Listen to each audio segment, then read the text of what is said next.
Padre, ayúdanos en esta hora. Ayúdanos, por favor. Sosténnos con la diestra de tu justicia. Que podamos, mi Dios, ser sostenidos como viendo el invisible, mi Dios. Que nuestra mirada esté puesta verdaderamente en ti, mi Dios. Saber, Padre eterno, que tú tienes el control de todas las cosas. Saber y reconocer que tú eres soberano, Padre. Que podemos verdaderamente reposar en tus brazos eternos. Ven, Padre, trae tu paz. Ven, Padre, por favor, trae tu gozo. Ven, mi Dios, trae tu consuelo, Padre, en cada una de nuestras vidas. En el nombre de Jesús, por favor, hermoso Salvador. Gracias, Cristo Jesús. Pueden sentarse, hermanos, que los bendiga.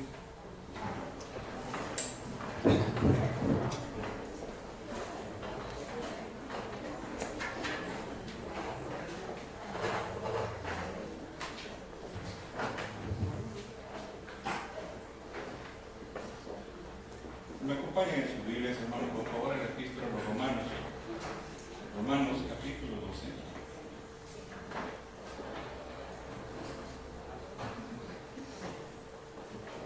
Romanos, capítulo 12. Tal vez en sus Biblias, ahí dice un título de párrafo que dice deberes cristianos. Deberes cristianos. Y yo creo que debemos nosotros de saber, hermanos, que lo que Dios quiere cada uno de sus hijos, de su pueblo, es que nosotros podamos, y especialmente en los momentos difíciles, en los momentos de prueba, en los momentos de tribulación, que pueda salir a luz la vida del Hijo de Dios y también salir a luz lo cual necesitados de él estamos, ¿sí o no, hermanos? En medio de las circunstancias, en medio de la adversidad, en medio de las pruebas, y de hecho, hermanos, la iglesia del Señor no nació en medio de condiciones de paz, tranquilidad, sino que nació en medio de ¿qué? En medio del fuego de la prueba, nació en medio de la adversidad, nació en medio de la dificultad, incluso podríamos decir hasta de la misma desesperanza. El Señor mismo tenía interés y tuvo interés y quiere, hermanos, que nosotros estemos preparados para el día malo. Dios quiere que estemos preparados. Yo sé que si a nosotros nos preguntaran si queremos pruebas, ¿quiénes estarían dispuestos a ver? Yo quiero una prueba, Señor. ¿O quiénes más bien quisieran no tener pruebas? Yo creo que todos no quisiéramos tener pruebas. Más bien, miren, si por eso es que se llama prueba, y es una prueba objetiva, ¿sí? Tiene propósitos. Sí, sabemos que Romanos 8:28 no se escribió solo porque sí, ¿verdad? Dice la palabra que sabemos. Y sabemos, y ojalá que de verdad sepamos, y aquí como dicen entre ceja y ceja, y que el Señor ponga un amor de Él en nuestros corazones. Y sabemos que a los que aman a Dios, ¿qué sucede, hermanos? Todas las cosas, les es para el prójimo, nos ayudan. Y esto es a los que conforme a su propósito somos ¿qué? Llamados. ¿Cuántos llamados sabemos aquí? ¿De veras, hermanos, saber cuántos llamados habemos aquí? Yo creo que, y eso sí, hermanos, el Señor lo dijo, muchos son llamados, pero ¿qué sucede? A la hora de la prueba, de la adversidad, y cuando nos vemos ahí, pocos son los escogidos, porque muchas veces, hermanos, más bien no pasamos la prueba, pero Dios quiere, hermanos, de que a través del fuego de la prueba de la adversidad, el oro de la naturaleza del Hijo de Dios se ponga de manifiesto. Yo les confieso, hermanos, y les digo, en medio de la prueba y de la adversidad, yo he fallado, hermanos. En medio de la prueba y de la adversidad, de veras les digo, en el momento no fluye el Hijo de Dios. ¿Quién fluye, hermanos? Fluye la carne, fluye nuestra naturaleza. Miren, imagínense ustedes que van en una noche de lluvia, y de repente, gracias a Dios no me ha sucedido y no es profecía, pero ¿sí? Que se le reviente una llanta. Y usted está allí en una gran oscuridad y hasta quizás se le olvidó la mica. Sí, hace poco, miren, por realmente quizás llegado el momento, el mecánico de otras cosas, pero lo que siempre le digo, las luces no se te olviden, las luces no se te olviden. Me detiene la policía allí por el estadio Flor Blanca, y entonces yo sabía que me estaba deteniendo por las luces. Y yo lo que estaba haciendo últimamente es usando las altas, porque las altas sí funcionan, pero no las bajas. Y entonces cuando ya me estaciono, todavía yo queriéndome pasar de listo, puse las altas. Pero ella había visto que yo venía sin luces, ¿sí? Entonces encendía nada más ahí las otras, las acompañantes ahí. Entonces me dice, se pone enfrente, bueno, documentos de clase, encienda luces bajas, prueba. Yo, hermanos, en el momento, yo les digo, ¿y qué voy a hacer? Ahí estaba Josué conmigo, ¿sí? ¿Y yo qué iba a hacer? Mire, no me podía poner a pelear con la gente, no me podía yo enojar. Aquí sí, el que se enoja, pierde, ¿sí? Y si uno se pone malcriado o se pone de otro modo, le va peor, ¿sí? Entonces, y Josué me dice, papi, ¿y por qué andan mal las luces? ¿Sí? Ya casi que le digo, callate. No, hijo, le digo yo, lo que pasa es que cosas que suceden cuando uno menos se lo espera, ¿sí o no, hermanos? Cuando uno menos se lo espera. Entonces, ¿y qué? Me dice, anda sin luces bajas, le voy a poner una leve de 11:43. No le dije nada. Está bien. ¿Sí? Ya otras veces ha sido por otro tipo de faltas, y gracias a Dios sí me la han puesto más bajita, porque ahí sí les digo yo, me he humillado. No me pongo así al brinco, sino, por favor, perdónenme. Sí, ¿a quiénes les ha pasado eso, hermanos? Yo confieso, a todos. Pero, ¿y si se nos revienta una llanta o se nos poncha la llanta? No andamos ni que está lloviendo, ¿sí? Nos bajamos y queremos solucionar el problema. Todavía está un charco por ahí y de repente pasa un carro. ¡Ay, hermano! Ya solo con lo anterior la olla estaba hirviendo. Y si le agregamos ¿cómo se llama? Esa mojada que nos dieron con esa agua de charco. ¡Ay! Definitivamente el viejo hombre, ¿sí? Y entonces ahí, Señor, por favor, perdóname, por favor, cámbiame, por favor, ayúdame, ¿sí? Moldéame, ¿sí? Y ayúdame a ser más diligente, a andar lo que tengo que andar, ¿sí? El mantenimiento de los vehículos definitivamente, pero también obviamente que a veces sí y a veces no, ¿sí? Hay que invertir siempre, y eso definitivamente así toca. Pero nuestras actitudes, nuestras reacciones, ¿qué es lo que aflora? ¿Qué es lo que brota en medio de la adversidad y de la prueba?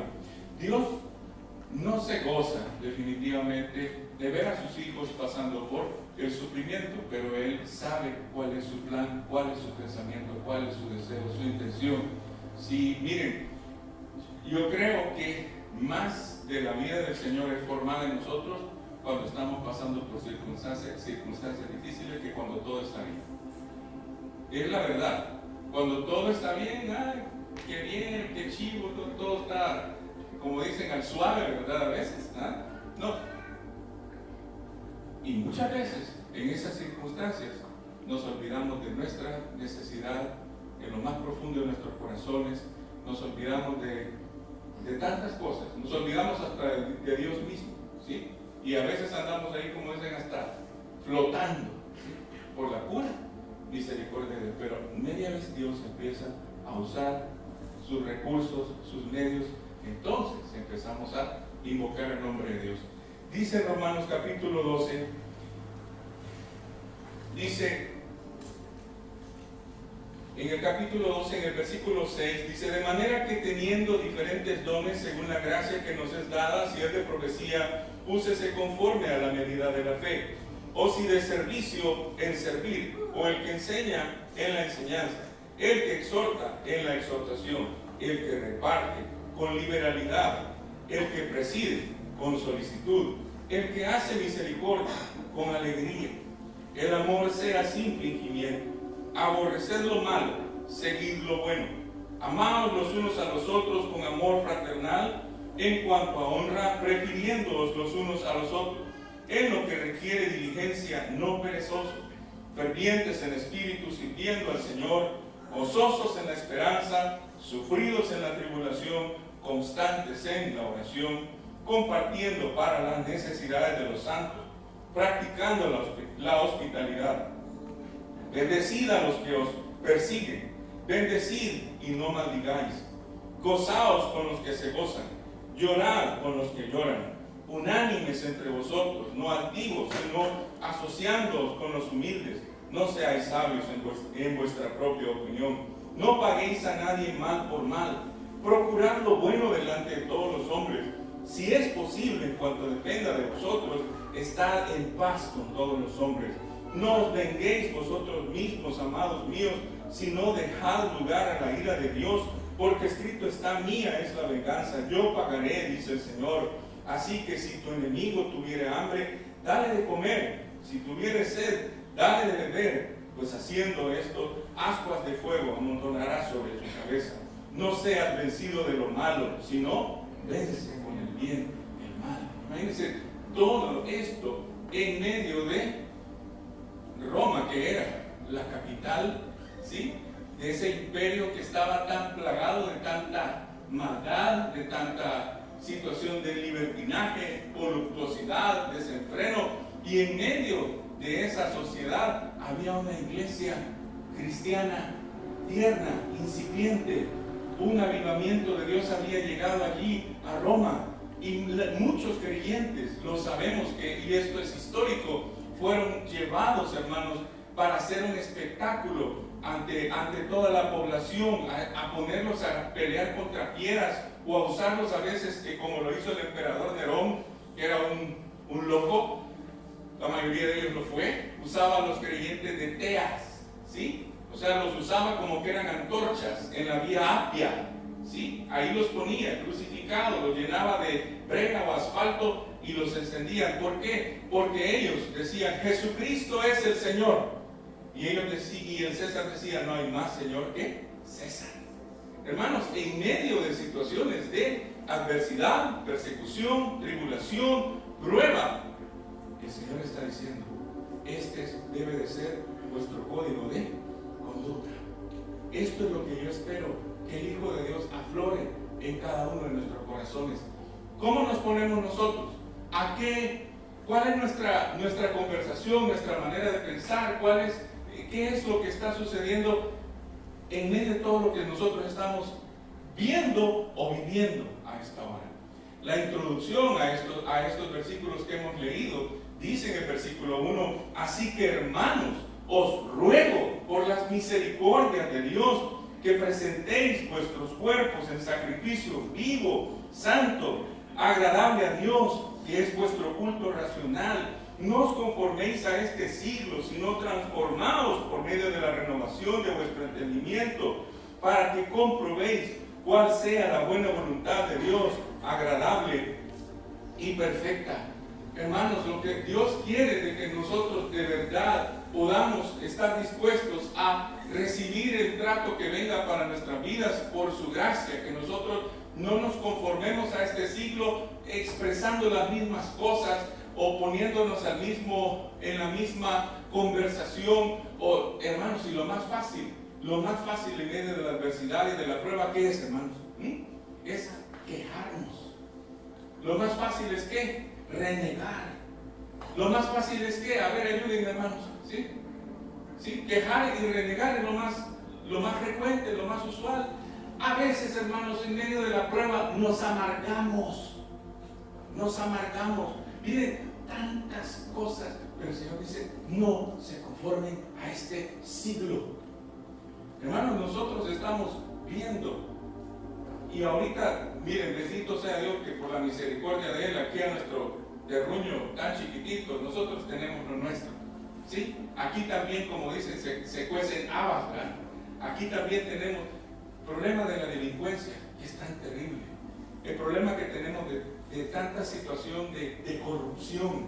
Y ya definitivamente, hermanos, aquí puestos los ojos en Jesús nada más. Y orando y pidiendo al Señor: Señor, ten misericordia de esta nación. Pero cuando nosotros volvemos a ver al recital, hermanos, recién, solo esta semana, ¿qué ha estado pasando allí en la Ciudad de México? después de haber tenido un terremoto hacía 15 días, ¿sí?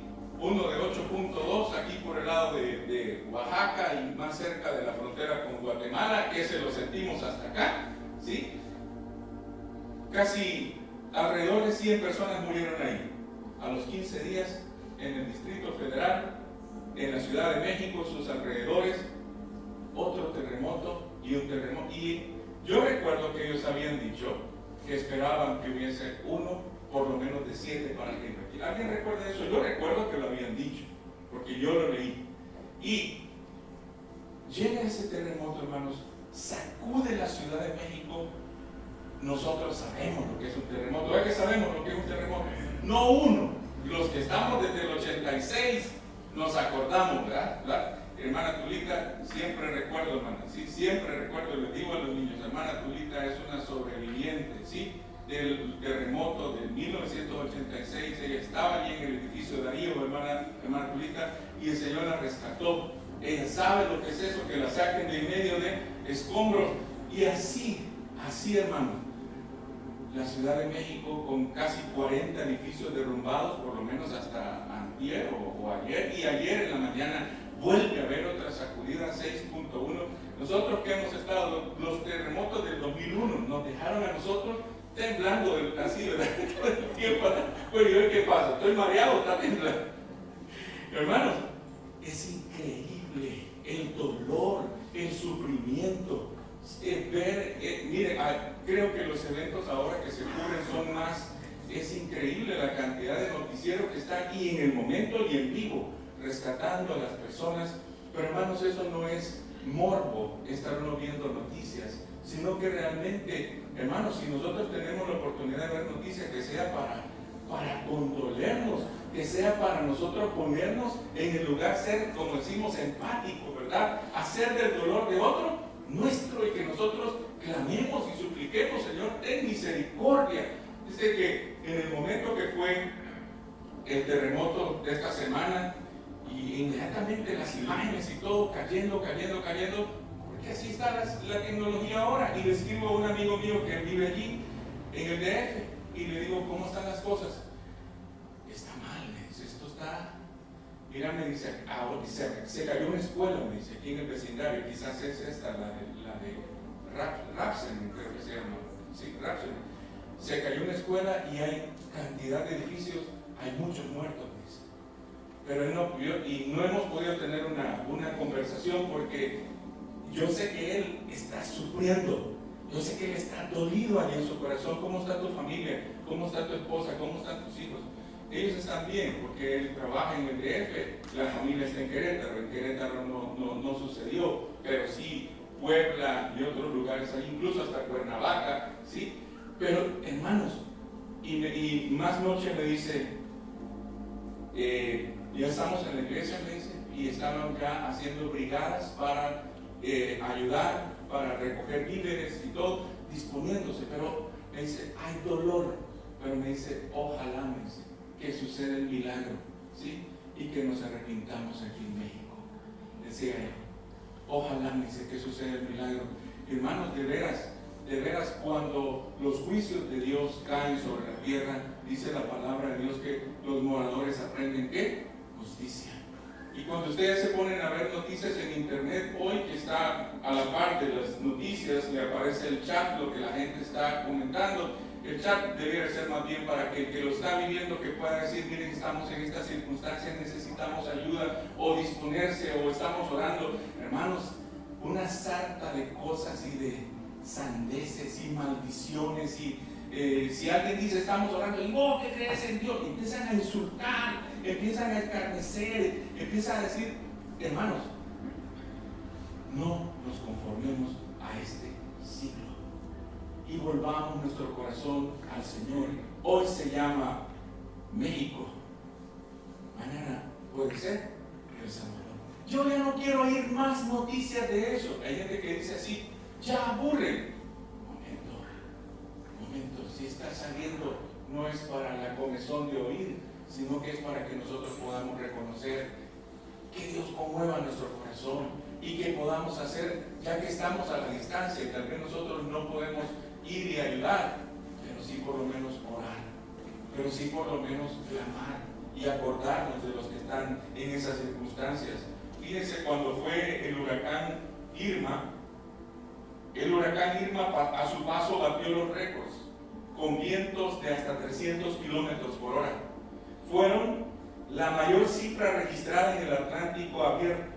No fue categoría 6 porque simplemente tal escala no existe. O sea, la escala Saffir-Simpson llega hasta 5 y de ahí, pero este era tan fuerte, 300 kilómetros por hora, ¿sí?, que lo pudo haber sido clasificado de ese modo, y si, o si no más, pero obviamente fue más allá de lo concebido. Cumplió 37 horas, hermanos, con los vientos sostenidos, ¿sí?, de 290 kilómetros por hora. Arrasó las islas de San Martín, devastó Barbuda, en un 95%, golpeó las Islas Vírgenes, Barlovento, Puerto Rico y Cuba, donde gracias a Dios perdió fuerza, haciendo que el efecto en Florida no fuera tan devastador como indicaban los pronósticos. Irma generó la mayor energía ciclónica acumulada de la historia registrada, tanto como toda una temporada normal de huracanes en el Atlántico. En los Estados Unidos se calcula que los gastos de reparación van a ser los mayores de la historia. La evacuación ordenada en el estado de la Florida movilizó, hermanos, 6.3 millones de personas. Imaginan ustedes, eso es toda la población de El Salvador, ¿sí? Hermanos, toda esa cantidad de carros que se veían en las carreteras, y eso era de película. Eso solo de película. 6.3 millones de personas huyendo.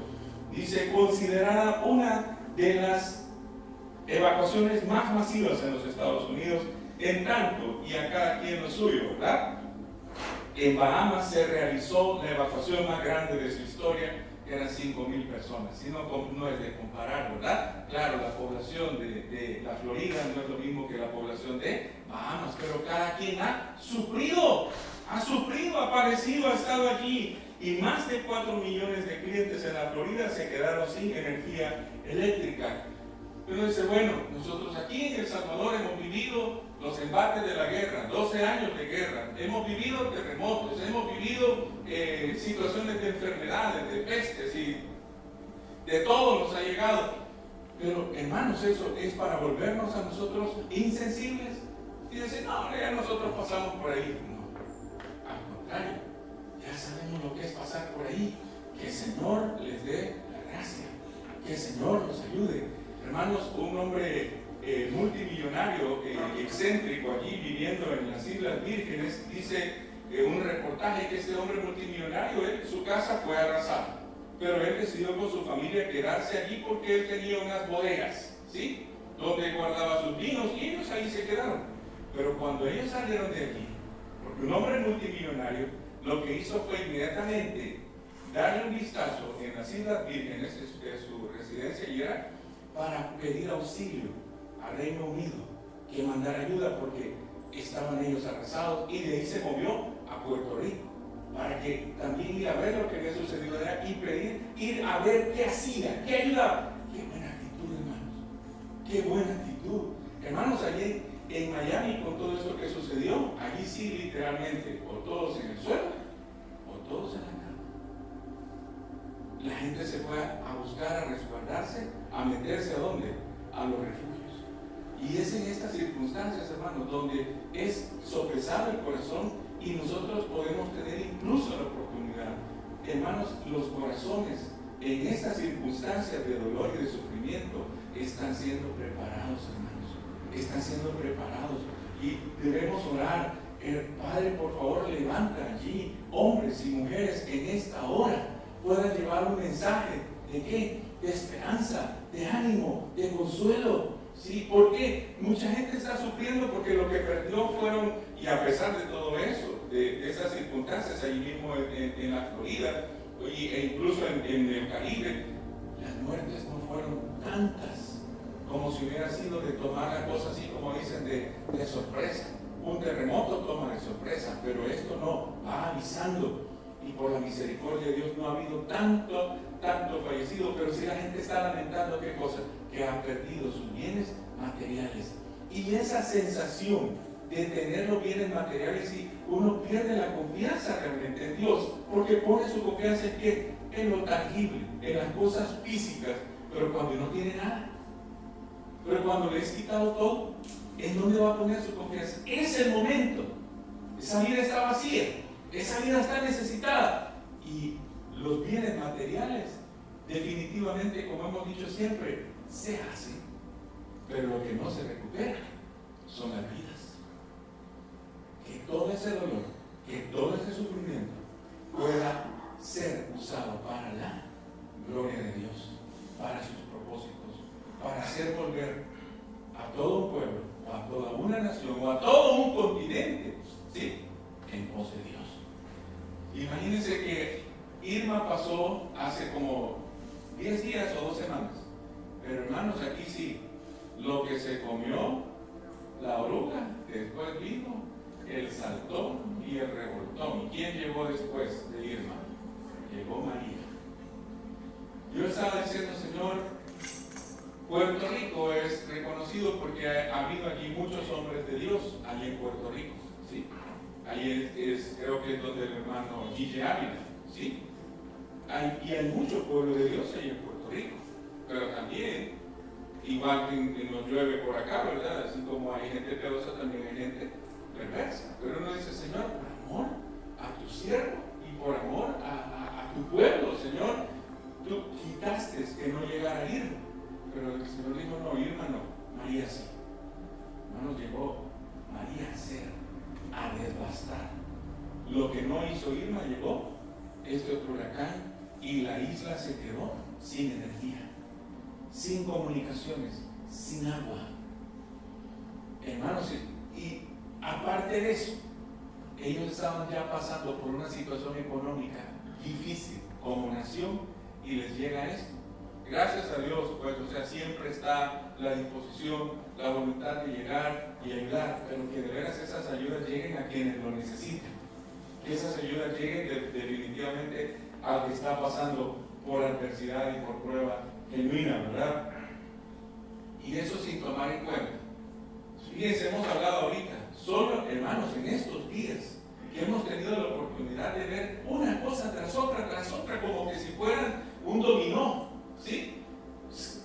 Pasó una y viene la otra, y no ha terminado de pasar la otra y viene la otra encima. Hermanos, ¿qué está haciendo Dios? ¿Qué está queriendo? Definitivamente Él está queriendo hacer algo. Jehová mi Dios, ¿qué, hermanos? Se acordó de mí. Ay, hermano, pero así no quiero que se acuerde de mí. No nos va a pedir permiso, hermano. No nos va a pedir permiso. Él se acuerda conforme a ¿qué? A sus propósitos eternos y conforme a su misericordia. Si vamos ahí y vemos, ahorita más bien recordamos el caso de Houston con el huracán Harvey. Harvey es el huracán más fuerte que golpea a Texas en los últimos 50 años. Se estima que la reconstrucción de aquí de Houston va a rondar por los 150,000 a 180,000 millones de dólares. Eso no es ni no posible, ¿verdad? ¿Qué es eso? Ya solo con 1 millón nos asustamos, ¿eh? Y estos son miles de millones. Alrededor, dice, unos 150,000 millones de euros, más que los daños causados por Katrina en el 2005 en New Orleans o Sandy en el 2012 al noreste de los Estados Unidos. Houston es la 4ª ciudad más grande de los Estados Unidos. Al 3 de septiembre se habían contabilizado 47 víctimas mortales y más de 1 millón han tenido que ser desplazados. Casi 200,000 hogares han sufrido daño por las inundaciones y cerca de 12,600 han quedado destruidos en todo el estado de Texas. Solo en Houston, más del 25% de la población se ha visto afectada. ¿Se imaginan ustedes? Más del 25%. O sea, como alguien lo decía, es el big state, ¿sí? Así le llaman los gringos, o sea, el estado grande, ¿sí? Porque sí, es el estado de Texas. Ellos tienen muchísimos recursos. allí hay cantidad de recursos, allí hay petróleo y ellos dicen, vamos a salir adelante. Porque solo como Estado tienen capacidad. Ahora, la idea es que los que pueden y tienen estén dispuestos a apoyar y ayudar. Fuentes de trabajo, todo lo que sea necesario. ¿Para qué? Para que la gente recupere nuevamente lo que ha perdido. Y aparte, pues, de toda la Unión Americana y todo el apoyo que puede llegar. Ahora ha sucedido algo, hermanos. Y el domingo pasado nosotros participamos de algo que nunca hubiéramos pensado que iba a suceder. Lo normal es que los compatriotas salvadoreños levanten una ofrenda o una ayuda o estén inyectando como lo hacen con las remesas familiares. Pero pensar que de aquí para allá, eso solo había sucedido con los narcos, ¿sí? Ya saben eso, ¿sí? Narcos que están haciendo, recogiendo aquí, apoyando todas las extorsiones y todo, y de aquí les han estado enviando para allá. Imagínense ustedes, pero no. Bendito sea Dios, que aunque sea en el sufrimiento y el dolor, hemos tenido la oportunidad de participar en lo mucho o en lo poco, aportando para qué, para bendecir a nuestros hermanos en Houston. Hoy por ti, mañana por mí. Yo comencé leyendo esto precisamente de Romanos 12. ¿Por qué? Porque Dios lo que quiere es que nuestras actitudes, nuestra conversación, nuestra manera de pensar sea totalmente diferente a lo que el mundo hace. ¿Cuántos de nosotros aquí somos egoístas? A ver, ¿cuántos egoístas sabemos? Yo, mire, contarles a alguien, yo no me importa que los demás estén mal. Egocéntricos. A ver, ¿habrá egocéntricos? Yo, me, conmigo, a mí, ¿sí? Como dicen los más comunes de ustedes cuando estamos en la mesa, ¿sí? Pensamos solo en nosotros, ¿sí? Y si todavía queda algo, pues conmigo. Estamos muchas veces nosotros ensimismados en nosotros, ensimismados, y valga la redundancia, que es obvio, ¿verdad? Y es que nadie piensa en mí. Yo estoy así, yo estoy así. El Señor quiere que dejemos de estar conmiserándonos y que dejemos de estar nosotros viéndonos a nosotros mismos. Si Él tiene cuidado de las aves, ¿acaso no valemos nosotros más que las aves? ¿Sí o no, hermanos? Entonces, que Él nos ayude y nos quite ese egoísmo, ese egocentrismo, ese hecho de tenernos a nosotros mismos en un pedestal y estar allí a nosotros mismos. No. Sea Jehová exaltado, sea Él el único, hermanos. Y después, la ley de Dios es así. El primer gran mandamiento, que es amarlo a Él sobre todas las cosas. Y el segundo, ¿cuál es? Y a nuestro prójimo como a nosotros mismos. Pero en ningún momento el segundo es, después de amar a Dios, ámate a ti mismo. No es necesario. Como dice Dios, yo creo que ya tienes el concepto que debes de tener de ti si estás en mí, ¿sí?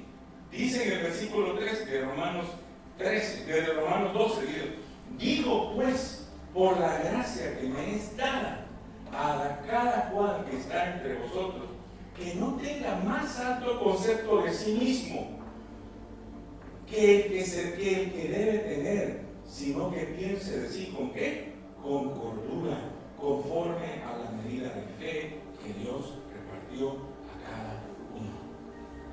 Como alguien decía, si nosotros, con la gracia y la ayuda de Dios, estamos dispuestos a ser sensibles a las necesidades de los demás, ¿qué va a suceder?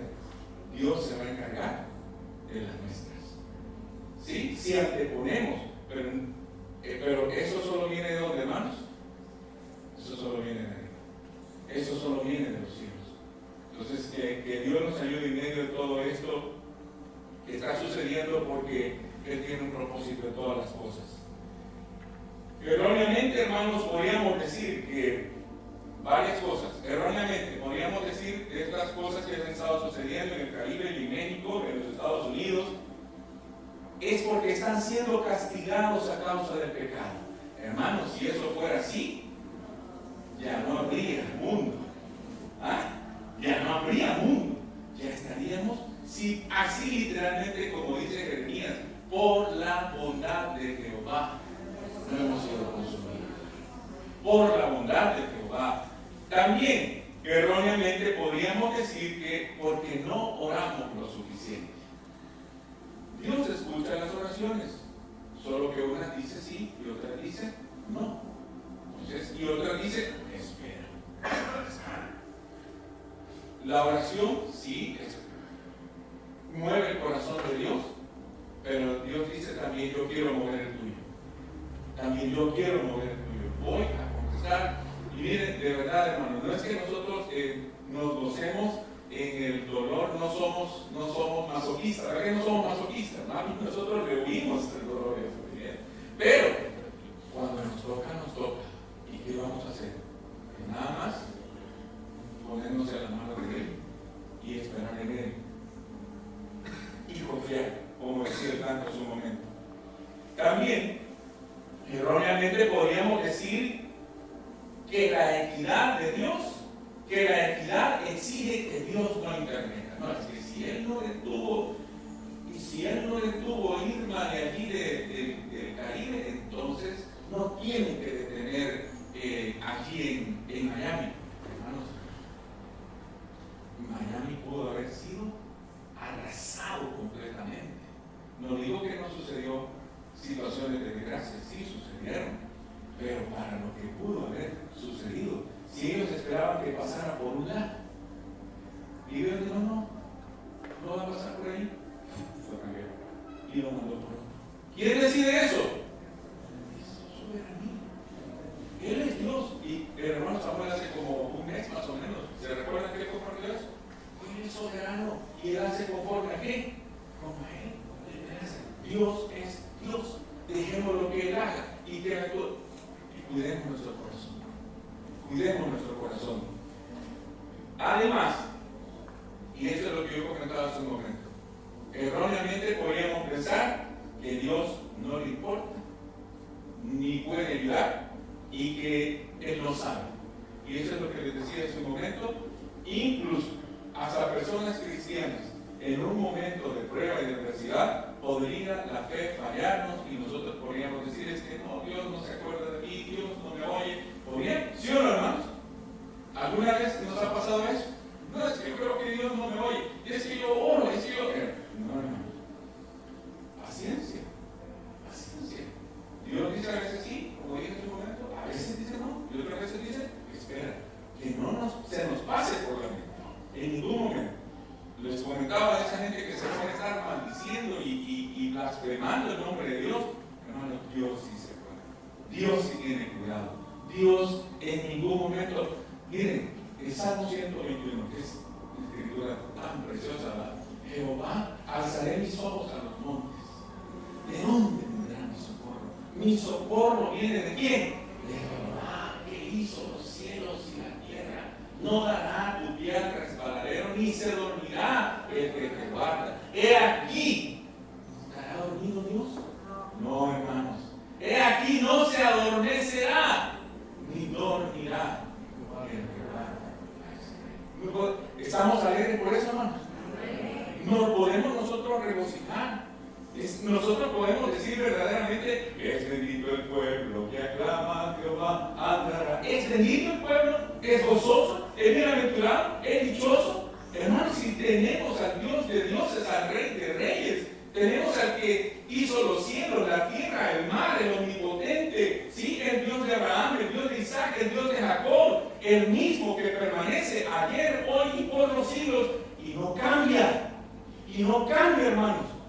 Así como abrió el mar rojo, puede hacerlo hoy, si a Él le place. ¿Lo creemos, hermanos? Hermanos, de veras, es en los momentos de la prueba y de la adversidad, no, la palabra está escrita, hermanos, y la memorizamos no para que sea nada más un eslogan o que sea una vana repetición, sino que sea una realidad. Jehová es mi pastor, nada me faltará. Yo confío en ti, Señor, eres Jehová, iré. Y aunque me quede sin nada, Señor, pero yo sé que tú vas a tener cuidado de mí, ¿sí? El que habita al abrigo del Altísimo morará bajo la sombra del Omnipotente. De allí la necesidad, y bendito sea Dios, y qué bueno fuera, pues, pero allí necesitamos. Hace unos días nos animaba Carlos Roberto, desafiando retomemos la memorización de la Biblia y todas las actividades que se programan, que no son para llenar un calendario, sino que para que verdaderamente, como dicen, estemos sincronizados con Dios, ¿sí? Con sus propósitos, con sus planes. Hermanos, la maldad se ha multiplicado, y por haberse multiplicado la maldad que está sucediendo, el amor de muchos está ¿qué? Las congregaciones, la gente ya no quiere ir a las iglesias, ¿sí? Las iglesias se están quedando vacías. Hermanos, es cuando más debemos de buscar a Dios. Y cuando el Hijo de Dios venga, dice la palabra, hallará fe. Hallará fe. No, es que mira, las cosas se están poniendo bien difíciles. Mira, que a veces uno se pone a pensar, dice, uno se pilla, ¿y qué es lo que piensa? Pensemos en la palabra de Dios, memoricémosla, atesorémosla, digamos, Señor, de verdad que pueda yo tener tu palabra escrita aquí en mi corazón, en mi mente, para que tú la uses en el momento en que tú quieras. Señor, Jehová peleará por vosotros, y vosotros estaréis como tranquilos, quietos, esperando en Él. Estamos todos, hermanos, bajo los mismos riesgos, amenazas o peligros. Creo que Dios le está dando la oportunidad a la humanidad de poder ver a su prójimo como tal, como otro semejante a sí mismo, hermanos, con la misma vulnerabilidad, fragilidad y necesidades. O sea, el enfoque nuestro cambia. Muchas veces vemos a las personas como que no viéramos a nadie, cuando es nuestro prójimo. Es otra persona que fue creada igual que usted, igual que yo, y no podemos verla como un bulto más, o como hoy en día lamentablemente se ha acostumbrado aquí, ¿verdad? Tantos muertos, ¿sí? Ah, no, hoy es uno menos, ¿sí? Ah, no, ya son dos menos, ¿sí? Como un dato nada más estadístico. No, Señor, es un prójimo que falleció, un padre, un esposo, una madre, un hijo. Eso no es así.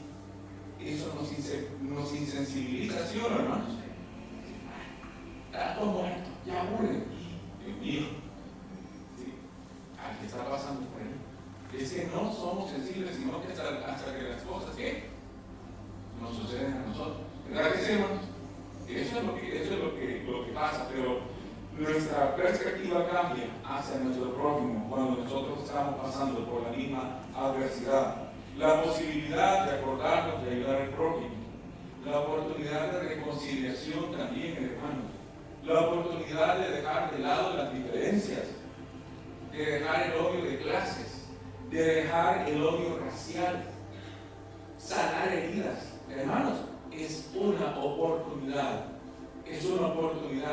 para que toda una nación o toda una comunidad universitaria se vuelque. Mire que de verdad les digo, es desafiante ver las escenas de los rescates, como las personas, y eso sé que lo hemos vivido aquí en El Salvador también, allá especialmente en las colinas, en el terremoto del 2001, recuerdo yo, también en el 86, como la gente, miren, aquí es algo bien terrible, ¿verdad? Hay gente que se dedica a aprovecharse a robar, hay gente que se dedica a ver qué hay, a ver, hermanos, capaz de que hay gente que ve que hay un muerto ahí llega para quitarle el reloj, ¿sí? O para quitarle las cosas de valor que pudieran dar. Pero, una de dos, o hago eso, o me quedo con los brazos cruzados, que es lo que generalmente hacemos todos, ¿sí? O voy y ayudo. ¿Cuánta gente se ha dispuesto para ir a ayudar, a rescatar, a meterse en escombros? Miren cómo se mueven los corazones de la gente. De veras, es de admirar. Israel mandó su equipo para México a apoyar. Bueno, porque acababa de estar el primer ministro, ¿verdad? Benjamín Netanyahu, acababa de estar ahí en México, ¿sí? Y casi que él llega, y se dan los terremotos, y él dice, no, vamos, mandaron como a 70 personas. Imaginen ustedes eso. Y todavía, y no creo que hayan mandado a 70 personas para llegar a rescatar entre los muertos, allá en el día de ayer, a un rabino. dice que los 70 no llegaron para ir específicamente, ellos llegaron para ir a ayudar. Costa Rica, una nación pequeña, las nuestras aquí, ya no digan Israel, está pequeño como nosotros, ¿verdad? Pero ellos, dentro de lo que han podido, mandan tecnología, personas, medicina, todo lo que pueden para ir y ayudar. Hermanos, sin diferencia de absolutamente qué, nada. Sin ningún otro interés que qué, velar por el bienestar de los demás. El Salmo 34, 19. Nosotros no estamos exentos y debemos de tener mucho cuidado, hermanos, con nuestra perspectiva. Salmo 34, 19, ¿qué dice, hermano? A ver, leemos juntos, hermanos. Dice, muchas, pero pongámosle atención, hermano. Pongámosle atención y subrayémoslo. Dice que muchas son las aflicciones del justo, pero de todas ellas le librará.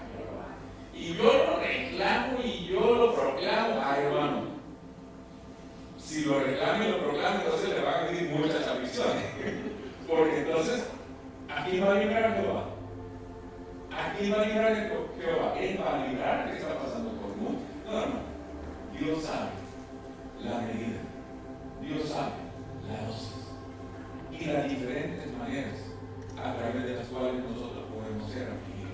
¿Qué nos causa aflicción? Nos causa aflicción tal vez la parte económica, ¿sí?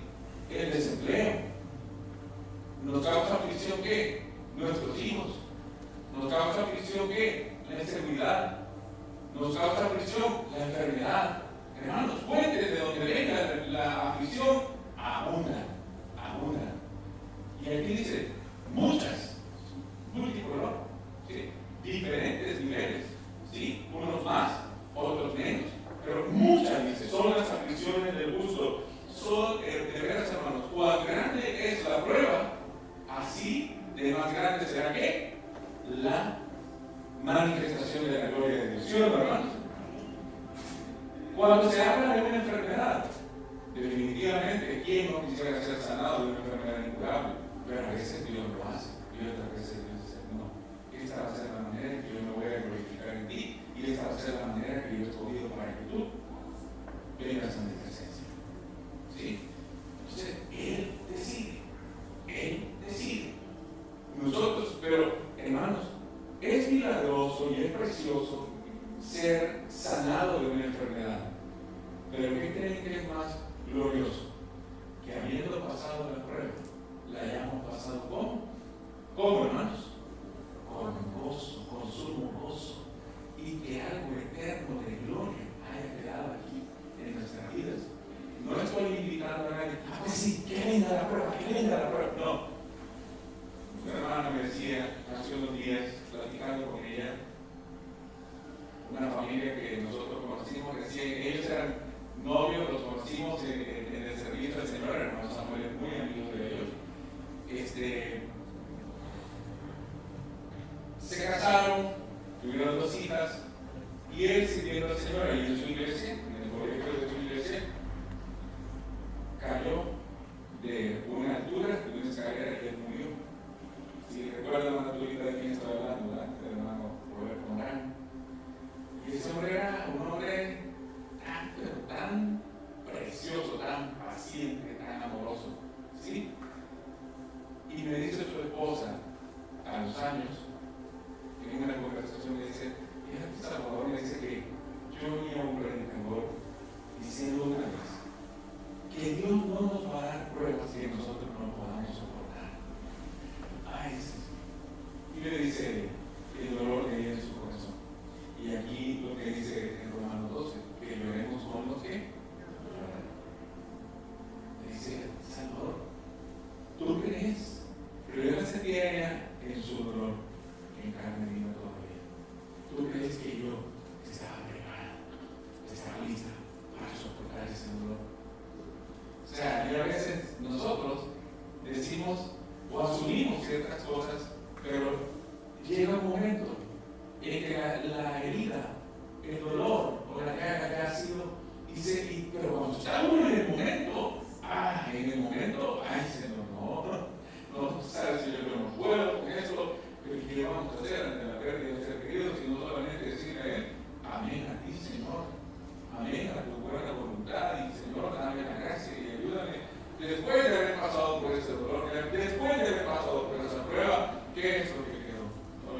tenido misericordia. Yo sé y en este caso, mi esposo está en la presencia de Dios. Yo sé que quisiera estar acá. Sí, ha habido mucho sufrimiento y mucho dolor. Estoy poniéndole como un testimonio, como un ejemplo. Sí, pero hermanos, cada quien de nosotros, cada quien, hermanos, que nos identifiquemos, cada quien de nosotros que nos pongamos en ese lugar.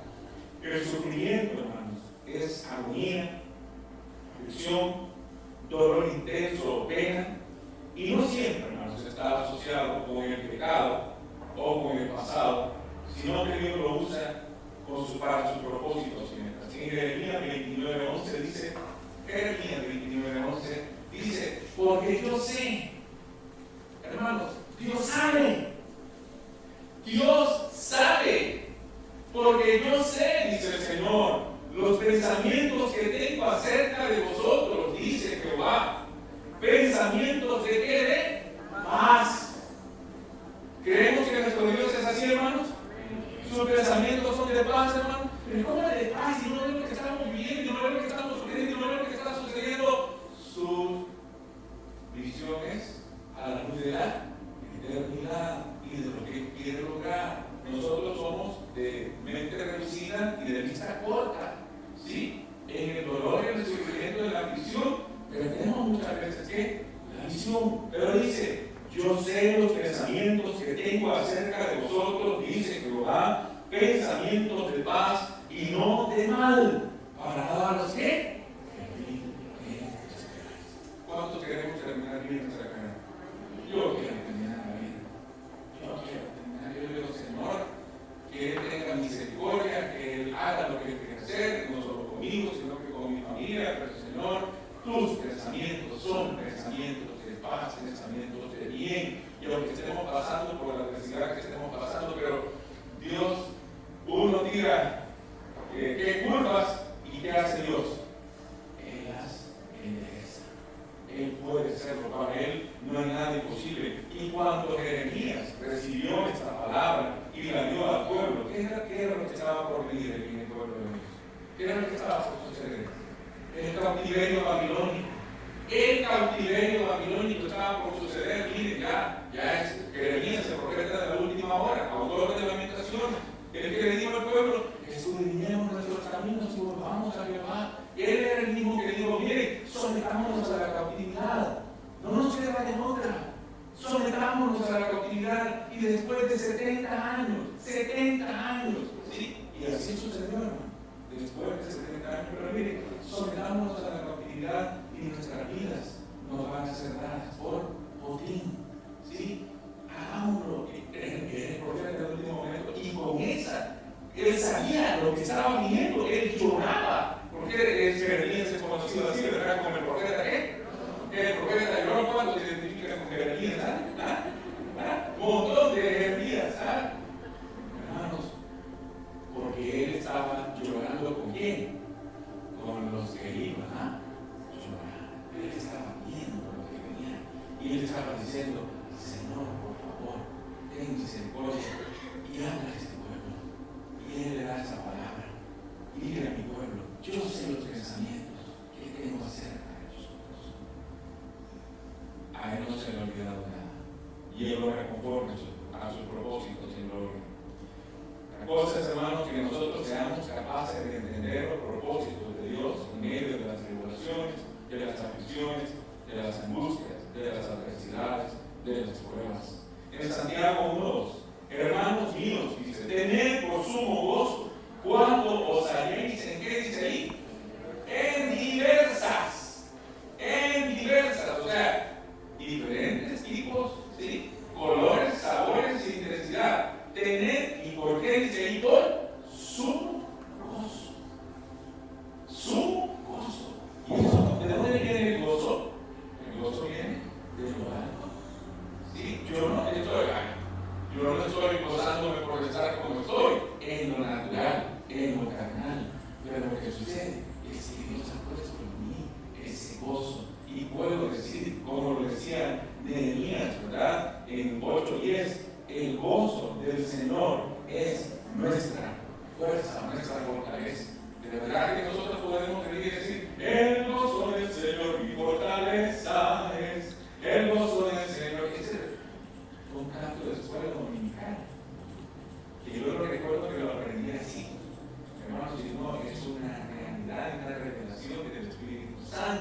que el gozo de Dios verdaderamente vive. No es que las pruebas o las dificultades o la adversidad cambien, pero cuando nosotros buscamos al Señor, dice que en su presencia hay que, hermanos, plenitud de qué? De gozo, delicias a su diestra para siempre. Nuestro corazón es cambiado. Nuestro corazón es cambiado y nosotros decimos, no, de los cielos vino algo aquel, y no estoy hablando de emoción, no estoy hablando de emoción, estoy hablando de algo inefable, algo inexplicable sucediendo aquí en nuestro corazón, habiéndolo visto al Señor en su trono, habiéndolo visto a Él y reconocido quién es Él. Su gozo es que nuestra fortaleza. Y el apóstol Pablo, en la epístola a los Filipenses, que es la epístola del gozo, ¿qué le dijo a los Filipenses? En 4:4. ¿Qué le dijo a los Filipenses? Regocijaos en el Señor. ¿Cuándo, hermanos? Siempre, siempre, en mayúsculas, con, ¿cómo se llama? Enfatizado. Regocijaos en el Señor siempre. Otra vez os digo, otra vez, por si se les había olvidado. Otra vez os digo que regocijaos. Leímos en Romanos 12 en su momento, gozosos en la esperanza y en la tribulación. Eso puede suceder, sí puede suceder, sí puede suceder. El Dios de paz, el Dios de toda consolación, Él puede. Por eso es que incluso lo que entonamos es ese canto, Él levanta mi cabeza desde mi gloria. ¿Es cierto eso, hermanos? ¿Ah? Clamé al Señor y de su monte santo Él respondió. Sí, hermanos, Él puede hacerlo. No se trata de ser masoquistas, tampoco se trata de ser super cristianos, sino que aprendamos eso como una realidad para nuestras vidas. Con esto termino, hermanos, un resumen breve de lo que son los propósitos del sufrimiento. En el sufrimiento, hermanos, sucede algo. Dios capta nuestra atención. En el sufrimiento es probado nuestro fundamento y se pone de manifiesto lo que hay en nuestros corazones. Y aunque parezca contradictorio, hermanos, deberíamos estar agradecidos porque Dios se haya acordado de nosotros y que nos visite con la aflicción y el dolor, ya que también se ha acordado de tratarnos como qué, como hijos, como dice en Hebreos 12, 6, 7. En el sufrimiento aprendemos a conocer más a Dios. Nuestra relación personal con Él tiene la oportunidad de ¿qué? De crecer, de llevarnos a la madurez. Aprendemos a depender y a confiar más en Él, ya que su poder se reflexiona ¿dónde, hermanos? ¿En dónde se reflexiona? En nuestra debilidad. Tenemos la oportunidad de que nuestros corazones sean ¿qué? Purificados y cambiados. La muerte ayudó, muere algo de lo que nosotros somos, de nuestra carnalidad, de nuestro orgullo, de nuestra arrogancia y altivez, y por consiguiente tenemos más de Él en nuestras vidas. Su imagen, su carácter es formado en nosotros. Aprendemos, hermanos, a apreciar, a valorar y a amar a nuestro prójimo en la necesidad, en la prueba, en la escasez, en el dolor, en la prueba, en el sufrimiento. Y hermanos, fíjense, aún las enemistades muchas veces se diluyen en medio del sufrimiento y se da la reconciliación. ¿Es cierto eso, hermanos, sí o no? Sí o no. Muchas bendiciones, muchos beneficios en medio del sufrimiento, del dolor. Cualquiera puede decir, hermano, lo que pasa es que usted no está pasando lo que yo estoy pasando. Como decía un dicho argentino, ¿verdad? El dicho argentino dice, cállate, che, que vos también tenés tu historia. O sea, cada uno de nosotros tenemos esto. Y cada uno de nosotros sabemos por lo que estamos pasando. Y además, lo malo que nosotros hacemos es muchas veces estarnos ¿qué? Comparando con los demás. Veamos amigos de Dios. Aprendamos de Él. En el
se acordó de ellos.